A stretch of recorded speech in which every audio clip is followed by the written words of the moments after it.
Welcome to the sixth lecture of computer graphics. Today we will discuss about 2D and 3D transformation of graphics.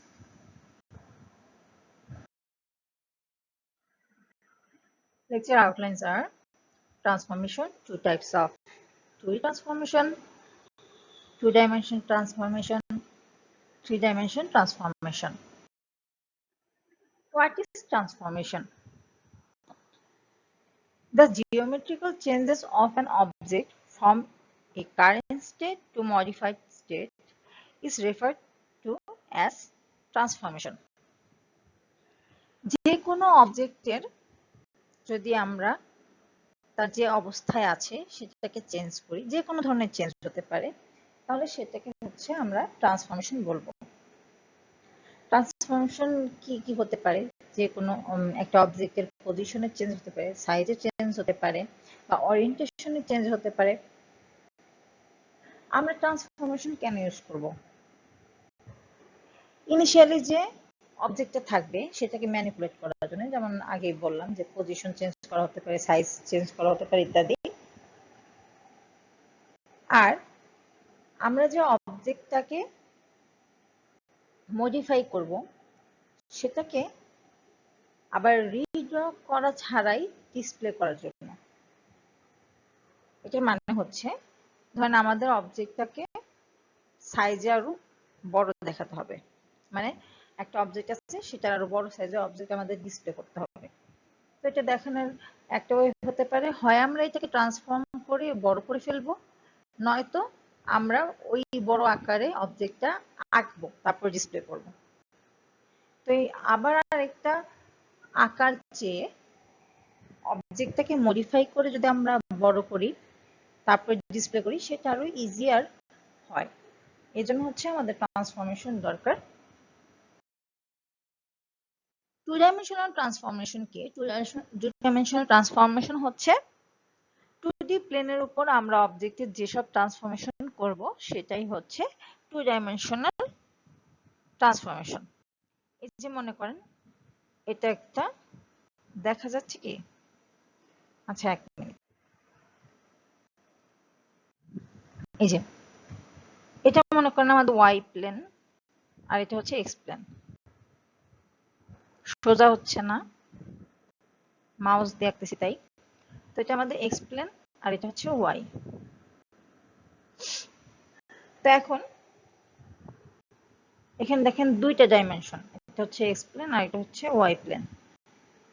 এই দুইটা dimension, এই দুইটা ডাইমেনশনের উপর আমরা যে কোনো অবজেক্ট যদি আঁকি, এই অবজেক্টের যে ট্রান্সফরমেশনটা হবে সেটাই হচ্ছে two dimensional transformation. Three dimensional transformation হলে এর সাথে হয়তো হাইট যোগ হতো বা আরেকটা ডাইমেনশন যোগ হতো, কিন্তু টু ডাইমেনশনাল শুধু দুইটা ডাইমেনশন থাকবে। আচ্ছা, এখন কমপ্লিমেন্টারি পয়েন্ট অফ ভিউ থেকে টু ডাইমেনশনাল ট্রান্সফরমেশন দুই ভাবে হতে পারে। একটা হচ্ছে জিওমেট্রিক ট্রান্সফরমেশন আর একটা হচ্ছে কোঅর্ডিনেট ট্রান্সফরমেশন। জিওমেট্রিক ট্রান্সফরমেশনটা কি?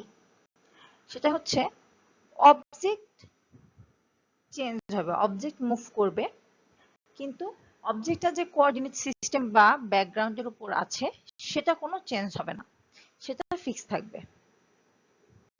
সেটা ফিক্স থেকে অবজেক্টের উপর বিভিন্ন ধরনের ট্রান্সফরমেশন হবে, এটাই হচ্ছে জিওমেট্রিক ট্রান্সফরমেশন। আর কোঅর্ডিনেট ট্রান্সফরমেশন হচ্ছে অবজেক্ট স্টিল থাকবে, অবজেক্ট স্টিল থাকবে, আর কোঅর্ডিনেট সিস্টেম বা ব্যাকগ্রাউন্ড যেটা সেটা হচ্ছে ওই অবজেক্টের উপর রিলেটিভ করে হচ্ছে মুভমেন্ট করবে।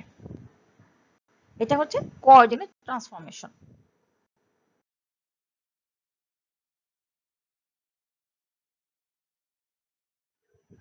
জিওমেট্রিক ট্রান্সফরমেশনে কি কি হতে পারে? আমাদের ট্রান্সলেশন হয়, রোটেশন হয়, স্কেলিং হয়, মিরর রিফ্লেকশন হয়।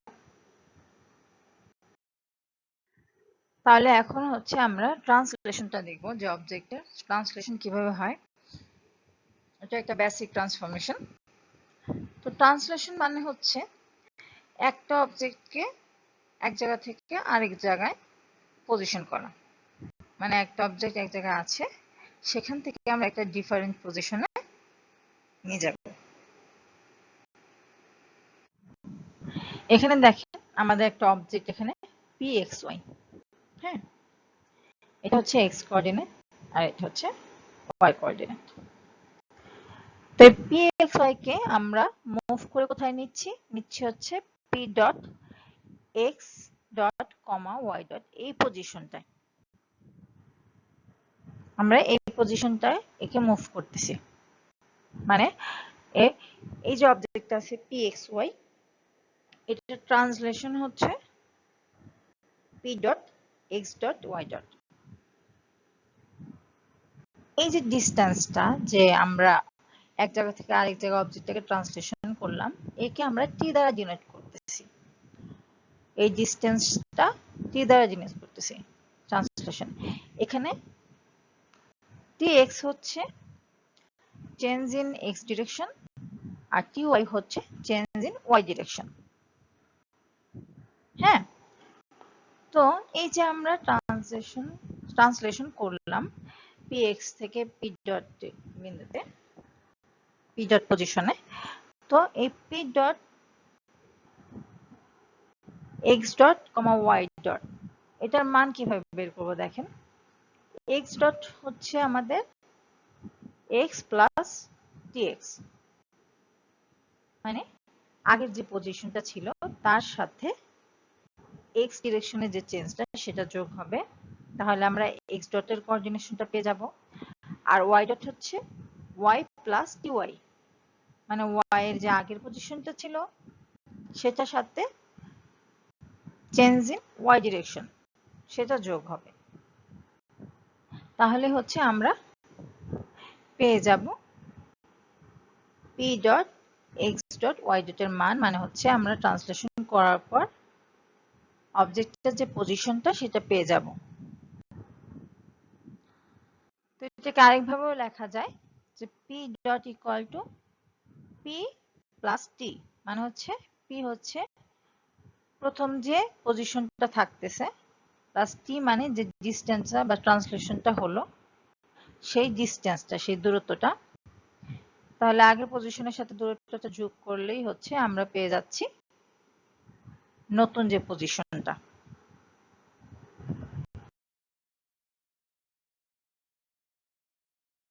একটা সিম্পল এক্সাম্পল দেখেন,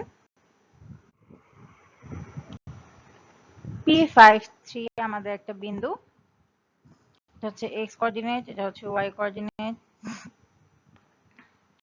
আর p dot x dot y dot হচ্ছে আমাদের ট্রান্সলেশন করার পর যে পজিশনটা এই বিন্দুটার সেটা। তো আমাদের t বা ট্রান্সলেশন ডিসটেন্সটা দেওয়া আছে 6, 7। তাহলে আমরা p ডট বা ট্রান্সলেশনের পরে যে পজিশন সেটা কিভাবে বের করব? যে একটু আগে যে সূত্র বললাম, x dot equal to x plus tx আর y dot equal to y plus ty। তাহলে এই যে এখানে 5 প্লাস 6 কত হবে? 11। তাহলে আমরা x ডটের মান পেলাম 11, আর 3 প্লাস 7 তাহলে হচ্ছে আমরা y ডটের মান পেলাম 10। তো আমাদের নতুন যে পজিশনটা বিন্দুটা ট্রান্সলেশন করা হয়েছে সেই বিন্দুটার কোঅর্ডিনেশন হচ্ছে 11, 10, তাই না?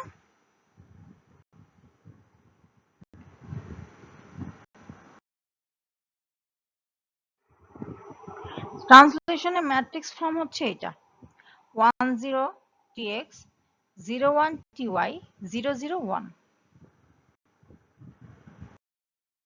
নেক্সট ট্রান্সফরমেশন যেটা আমরা করব সেটা হচ্ছে রোটেশন অ্যাবাউট দ্য অরিজিন। রোটেশনটা কি? রোটেশনটা হচ্ছে অরিজিনের প্রেক্ষিতে আমরা যে কোনো অবজেক্টকে থিটা অ্যাঙ্গেলে রোটেট করব বা ঘোরাবো। এখন এই থিটা যদি পজিটিভ হয় তাহলে হচ্ছে এই রোটেশনটা হবে কাউন্টার ক্লকওয়াইজ, মানে ঘড়ির বিপরীত দিকে রোটেশন হবে।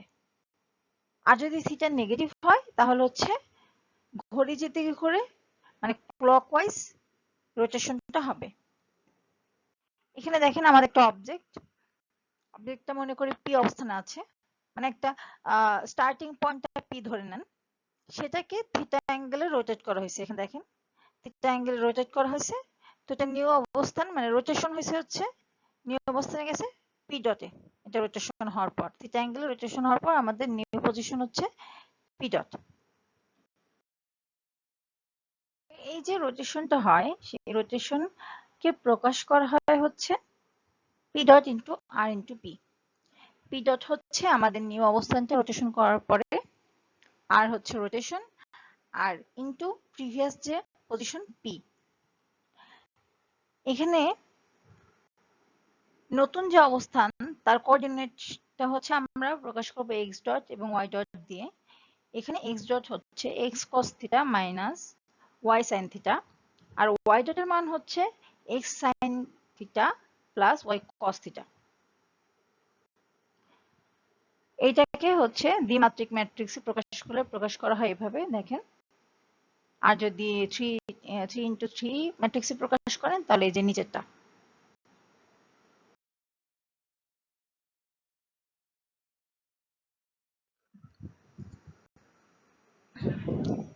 এই যে আমরা রোটেশনের যে নিউ কোঅর্ডিনেটস পাই, সেটার যে সূত্র, যে এক্স ডট ইকুয়াল টু কত, ওয়াই ডট ইকুয়াল টু কত, সেটার ডেরাইভেশনটা এখানে দেখাবো। রোটেশন ইকুয়েশনের ডেরাইভেশনটা এখানে দেখাবো।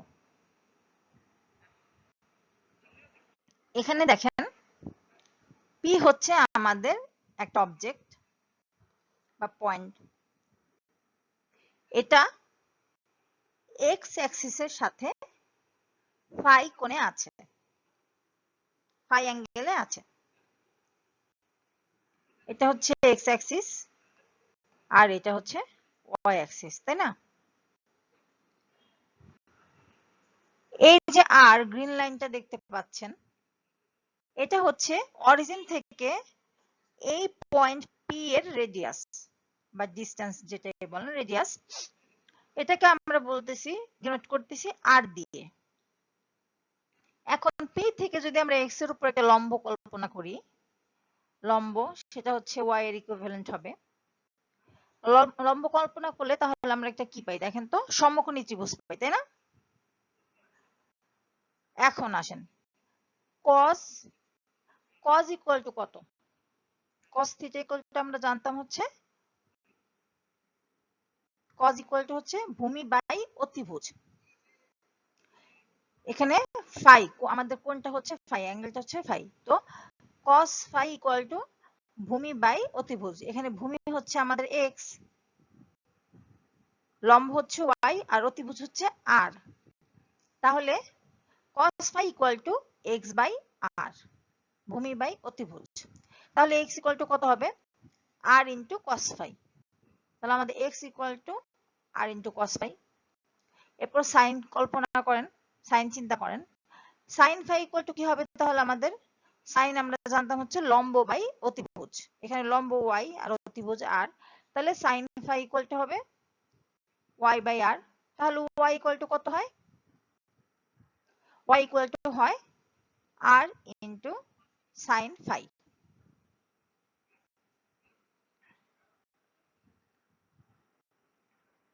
এখন আমরা এই অবজেক্টকে রোটেট করব থিটা অ্যাঙ্গেলে।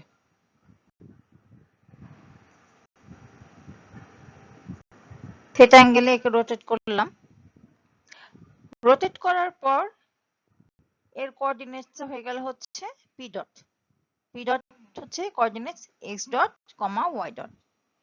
তো এই এক্স ডট কমা ওয়াই ডটে আমরা বের করব।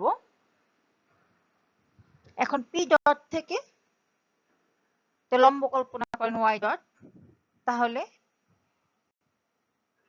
এইটুকুকে আমরা বলবো হচ্ছে এক্স ডট। আর এই যে আমাদের থিটা কোণ, থিটা অ্যাঙ্গেলে আমরা রোটেট করেছি। তাহলে দেখেন লাইনটা বাঁকা হয়ে গেল। তাহলে এটা একটা ত্রিভুজ কল্পনা করি আমরা। তাহলে এই কোণটা কত হবে? এই কোণটা হবে হচ্ছে থিটা প্লাস ফাই, তাই না? ওই কোণটা হবে থিটা প্লাস ফাই। আচ্ছা, আর আমাদের রেডিয়াস কিন্তু সেমই আছে, ডিসটেন্স কিন্তু সেমই আছে, তো এটা আর। তাহলে এখন আমরা cos ফাই প্লাস থিটার মান বের করব আর sin ফাই প্লাস থিটার মান বের করব। cos ফাই প্লাস থিটা সমান কত? ভূমি বাই অতিভুজ, এখানে ভূমি হচ্ছে x ডট আর অতিভুজ হচ্ছে r, তাহলে cos phi plus theta equal to x dot by r। এই দেখেন, তাহলে হচ্ছে x ডট সমান কত? r into cos phi plus theta. আমাদের মেইন উদ্দেশ্য কিন্তু x ডট এর মান বের করা আর y ডট এর মান বের করা, এই দুটো হচ্ছে আমাদের রোটেশন করার পর নিউ কোঅর্ডিনেটস। হ্যাঁ, এখন x dot equal to r into cos theta plus phi. আবার সাইনের ক্ষেত্রে sin phi plus theta equal to কত? লম্ব বাই অতিভুজ, লম্ব আমাদের এখানে y ডট বাই r। তাহলে y ডট সমান কত পেয়ে যাচ্ছি আমরা? r into sin phi plus theta. এখন দেখেন, এখানে cos থিটা প্লাস ফাই, এটাকে আমরা কিভাবে কি চিন্তা করতে পারি? আমরা আগে ত্রিকোণমিতিতে পড়েছি না 9 10 এ, যে cos a প্লাস b এর সূত্র মনে আছে? মনে না থাকলেও এই যে আমি উপরে লিখে দিয়েছি, sin a প্লাস b আর cos a প্লাস b এর সূত্র। তাহলে আমরা ফাই কে a হিসেবে ধরে নিচ্ছি আর থিটাকে b হিসেবে।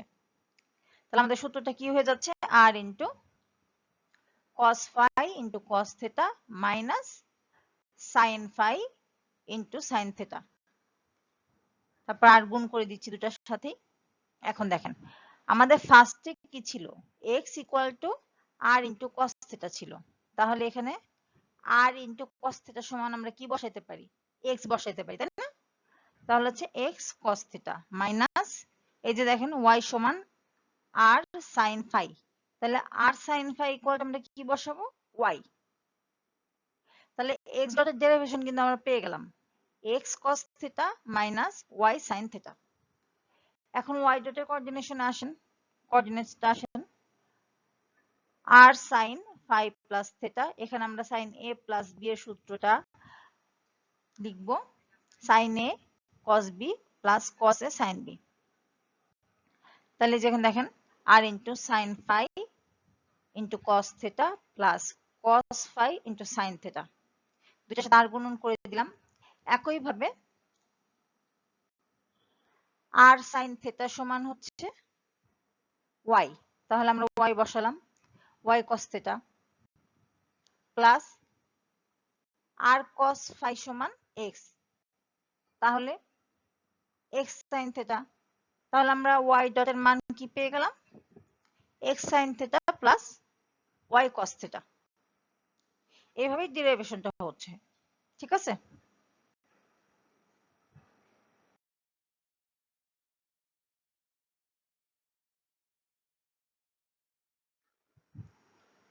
মনে করেন আমাদের গিভেন পয়েন্ট আছে হচ্ছে, মানে শুরুতে আমরা স্টার্টিং এ আমাদের অবজেক্ট আছে হচ্ছে 4.4 অবস্থানে, মানে কোঅর্ডিনেটসটা আছে। আমাদের থিটার মান দেওয়া আছে হচ্ছে 30 ডিগ্রি, মানে রোটেশন করতে হবে 30 ডিগ্রি। তো থিটার মান যেহেতু 30 ডিগ্রি পজিটিভ, তো রোটেশনটা হবে হচ্ছে অ্যান্টি ক্লকওয়াইজ। তাহলে আমাদের বের করতে হবে হচ্ছে new coordinates of the line, আমরা যে লাইনটা, যে অবজেক্টটা রোটেশন করতেছি তার নিউ কোঅর্ডিনেটটা বের করতে হবে। তো মনে করি যে নিউ কোঅর্ডিনেট হচ্ছে x ডট কমা y ডট। আমাদের গিভেন পয়েন্ট আছে xy সমান 4.4, রোটেশন অ্যাঙ্গেল থিটা সমান 30, আর এই যে new Indian coordinates on the of the line after rotation, মানে রোটেশনের পরে যে আমাদের নতুন কোঅর্ডিনেশনটা পাবো, কোঅর্ডিনেটসটা পাবো, সেটা হচ্ছে এক্স ডট ওয়াই ডট। সূত্র কি পড়েছিলাম? X dot equal to x cos theta minus y sine theta. তো এক্স আর ওয়াই এর মান তো 4 4 দেওয়া আছে, তো 4 ইন্টু কস 30 ডিগ্রি, থেটার মান আমরা বসালাম, তারপরে 4 ইন্টু সাইন 30 ডিগ্রি, কস 30 ডিগ্রি মান আমরা জানি √3/2, আর সাইন 30 ডিগ্রি মান আমরা জানি 1/2। তো এই অঙ্ক করার জন্য আপনারা সাইন আর কজের টেবিলটা লিখে নিতে পারেন, যে 45 ডিগ্রি, 30 ডিগ্রি, তারপর 90 ডিগ্রি, এরকম হলে মানগুলো কত হয়। তারপর হচ্ছে দেখেন এভাবে অঙ্কটা করে ফেললেন। তো হচ্ছে নিউ যে কোঅর্ডিনেটস সেটা আসলে হচ্ছে এক্স ডটের ক্ষেত্রে 1.46 আর ওয়াই ডটের ক্ষেত্রে 5.46। তাহলে আমরা পেয়ে গেলাম আমাদের নিউ কোঅর্ডিনেটস। মুভ করার পরে আমাদের নিউ কোঅর্ডিনেটস হবে এটা।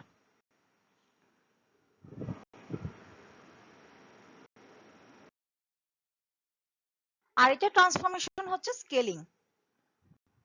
স্কেলিং মানে হচ্ছে একটা অবজেক্টের ডাইমেনশনকে এক্সপ্যান্ড করা বা হচ্ছে কম্প্রেস করা, মানে একটা অবজেক্টের সাইজ চেঞ্জ করাকে আমরা স্কেলিং বলবো। তো স্কেলিং ট্রান্সফরমেশনে কি করি আমরা? স্কেলিং ফ্যাক্টর ইউজ করি। তো স্কেলিং ফ্যাক্টরকে আমরা প্রকাশ করি এস দ্বারা। এখানে দেখেন অরিজিনাল একটা অবজেক্ট, সেটাকে স্কেল করে আমরা এই অবজেক্টে রূপান্তর করেছি।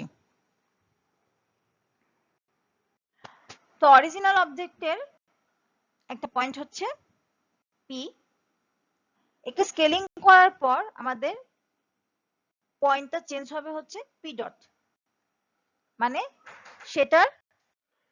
সেটার অবস্থান চেঞ্জ হয়ে পি ডটে গিয়েছে।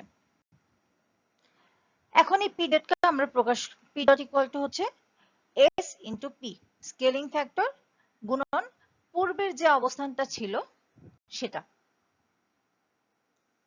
আর এই যে আমাদের স্কেলিং ফ্যাক্টর, এটার দুইটা কনস্ট্যান্ট হচ্ছে Sx আর Sy। Sx হচ্ছে length with respect to x direction, আর Sy হচ্ছে length with respect to the y direction. মানে Sx হচ্ছে এক্স ডিরেকশনে যে চেঞ্জটা হবে, আর Sy হচ্ছে ওয়াই ডিরেকশনে আমরা যে চেঞ্জটা করব, মানে স্কেলিং ফ্যাক্টরটা ইউজ করব সেটা। এখানে যে নিউ অবস্থান পি ডট কে আমরা প্রকাশ করব হচ্ছে P dot x dot comma y dot. তো এক্স ডট ইকুয়াল টু হচ্ছে Sx ইন্টু এক্স, মানে আমাদের স্কেলিং ফ্যাক্টর এক্স অ্যাক্সিসের স্কেলিং ফ্যাক্টর ইন্টু এক্স এর যে পূর্বের অবস্থানটা, যে পূর্বের কোঅর্ডিনেটটা, আর ওয়াই ডটে Sy into y, scaling factor Sy, y কোঅর্ডিনেটের আর হচ্ছে ওয়াই, যেটা নাকি পূর্বের অবস্থান।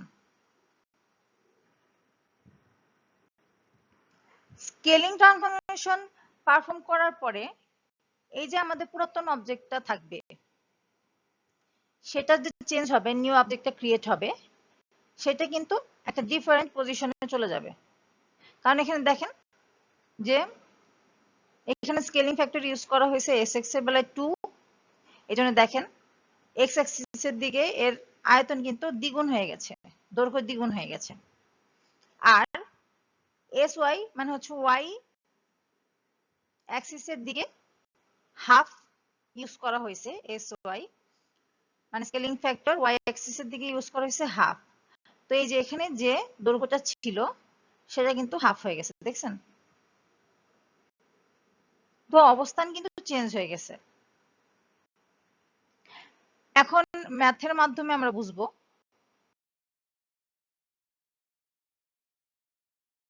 হচ্ছে 3 into 3 ম্যাট্রিক্স, স্কেলিং এর ম্যাট্রিক্স। এখন ম্যাথটা দেখেন।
এখন বের করব সি বিন্দুর নতুন কোঅর্ডিনেট সিস্টেম। তো আবারও সেই একই সূত্র ইউজ করব। এক্স ডট ইকুয়াল টু এখানে এক্স এর মান 3, 3 ইন্টু এস এক্স 2, তাহলে 6 হলো। ওয়াই ডট হচ্ছে এখানে 0, 0 ইন্টু এস ওয়াই হচ্ছে 3, 0 ইন্টু 3 সমান 0। তাহলে নতুন কোঅর্ডিনেটস আমরা কি পেলাম? 6 0, তাই না? সি এর নতুন কোঅর্ডিনেটস হবে হচ্ছে 6 0। এভাবে ডি এরটাও বের করে ফেলবো। ডি এটা যেহেতু 0 0, 0 সাথে যাই গুণ করেন 0 হবে। তাহলে ডি এর নতুন কোঅর্ডিনেশনও হবে 0 0।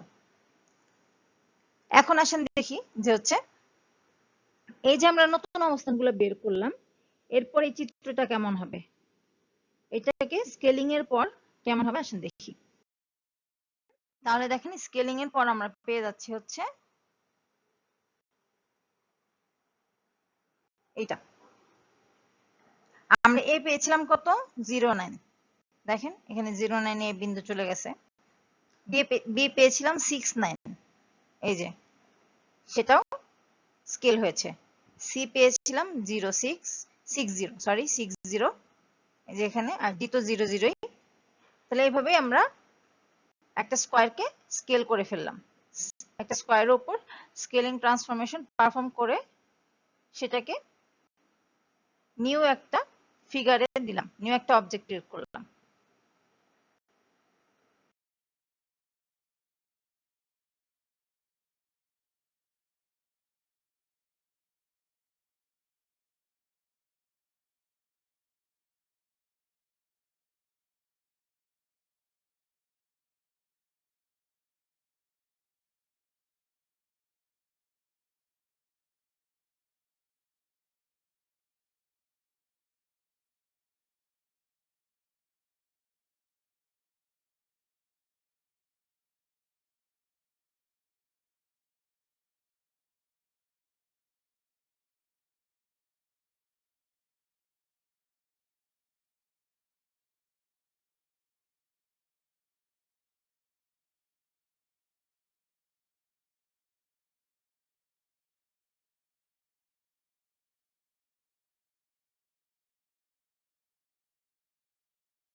কম্পোজিট ট্রান্সফরমেশনটা আসলে কি? আমরা যখন একটা অবজেক্টের উপর একের অধিক ট্রান্সফরমেশন অ্যাপ্লাই করব, সেটাকে তখন আমরা বলবো কম্পোজিট ট্রান্সফরমেশন।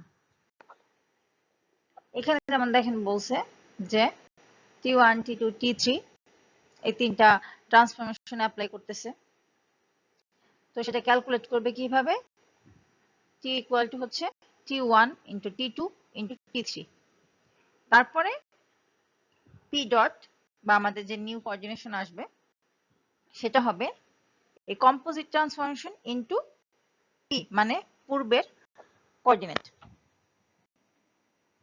এখন এই মেথডের মাধ্যমে হচ্ছে কম্পোজিট ট্রান্সফরমেশন ছাড়া অনেকগুলো অ্যাডিটিভ আর মাল্টিপ্লিকেশন করা লাগতো, তো সেগুলো হচ্ছে কমে যাবে।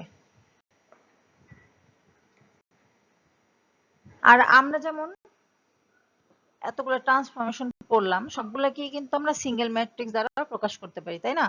আর কম্পোজিট ট্রান্সফরমেশনে হচ্ছে আমরা সেই সিঙ্গেল ম্যাট্রিক্স গুলো একটা আরেকটার সাথে গুণ করব।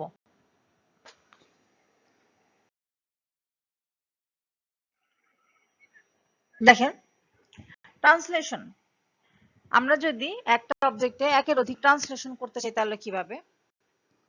ফার্স্টে আমরা xy কোঅর্ডিনেট যেটা অবজেক্ট আছে আমাদের সেটাকে tx1 আর ty1 মানে একটা ট্রান্সলেশন করলাম, তারপরে আবার আরেকটা ট্রান্সলেশন করব tx2 ty2। tx1 আর ty1 কে আমরা t1 দ্বারা ডিনোট করতেছি, আর tx2 ty2 কে আমরা t2 দ্বারা ডিনোট করতেছি। তাহলে আমরা কেমনে ক্যালকুলেট করব? ফার্স্ট হচ্ছে কম্পোজিট ট্রান্সফরমেশনটা ক্যালকুলেট করতেছি t ইকুয়াল টু ফার্স্ট ট্রান্সলেশনটা গুণন দ্বিতীয় ট্রান্সলেশনটা t1 ইনটু t2। তারপর হচ্ছে p dot equal two t into p। Scaling এর ক্ষেত্রেও ট্রান্সলেশনের মতোই হবে, যে পরপর দুইটা স্কেলিং আমরা করব, যে সেই স্কেলিং দুইটা আমরা গুণ করব স্কেলিং ট্রান্সফরমেশনটা, তারপরে নতুন কোঅর্ডিনেটটা বের করব। রোটেশনের ক্ষেত্রে কি হবে? ফার্স্টে হচ্ছে এই যে থিটা অ্যাঙ্গেলে θ1 অ্যাঙ্গেলের জন্য যে রোটেশনটা সেটা আমরা ক্যালকুলেট করব t1, তারপরে θ2 এর জন্য ক্যালকুলেট করব t2, তারপরে এদেরকে মাল্টিপ্লাই করব। এখন আরো অনেক ধরনের ট্রান্সলেশন হয়, সরি ট্রান্সফরমেশন হয় কম্পোজিট ট্রান্সফরমেশন, যেমন জাস্ট ট্রান্সলেশন বা তারপরে আরেকটা ট্রান্সলেশন এরকম না, ট্রান্সলেশনের পরে স্কেলিং হতে পারে, স্কেলিং এর পরে রোটেশন হতে পারে, বা রোটেশন আগে হতে পারে তারপর স্কেলিং হতে পারে, তারপর মিরর রিফ্লেক্স হতে পারে, এরকম বিভিন্ন কম্বিনেশনে কম্পোজিট ট্রান্সফরমেশন হয়ে থাকে।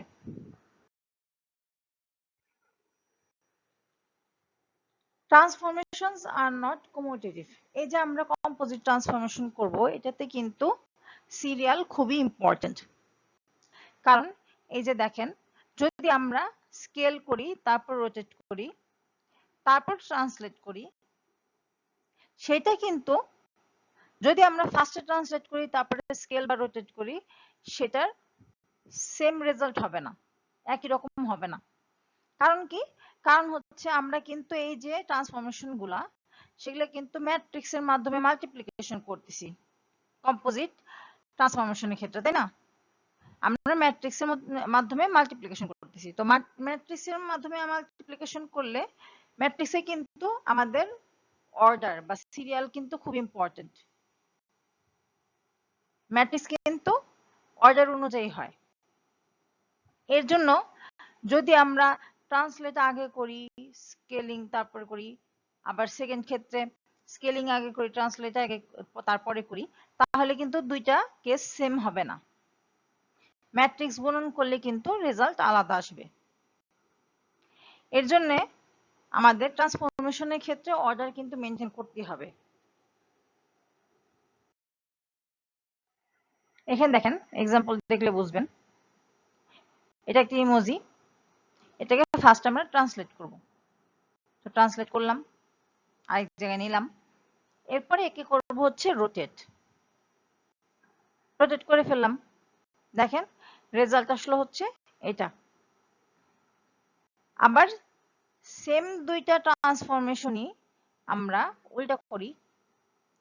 একটা ইমোজি ফার্স্ট আমরা রোটেট করব, তাহলে করলাম রোটেট, এখন ট্রান্সলেট করব, তাহলে দেখেন কই গেল, দুইটা কিন্তু সেম হলো না। এটা শুধুমাত্র আগে পরে করার জন্য পার্থক্য হয়েছে, এর জন্য সিরিয়াল খুবই ইম্পর্টেন্ট। 3D ট্রান্সফরমেশনটা কি? এতক্ষণ আমরা 2D ট্রান্সফরমেশন আলোচনা করলাম, তাই না? 3D মানে হচ্ছে প্লেন আরেকটা বাড়বে, 2D প্লেন ছিল আমাদের, আরেকটা প্লেন বাড়বে, মানে 3D হবে। 3D ট্রান্সলেশন হচ্ছে একটা অবজেক্টকে একটা পজিশন থেকে অন্য আরেকটা 3 ডাইমেনশনাল প্লেন পজিশনে নিয়ে যাওয়া।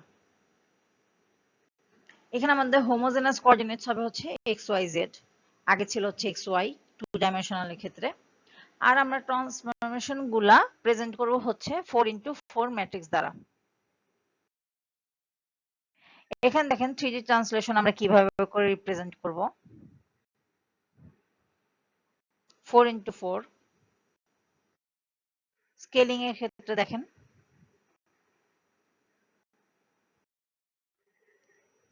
আর রোটেশনের ক্ষেত্রে ফিগারগুলো দেখেন।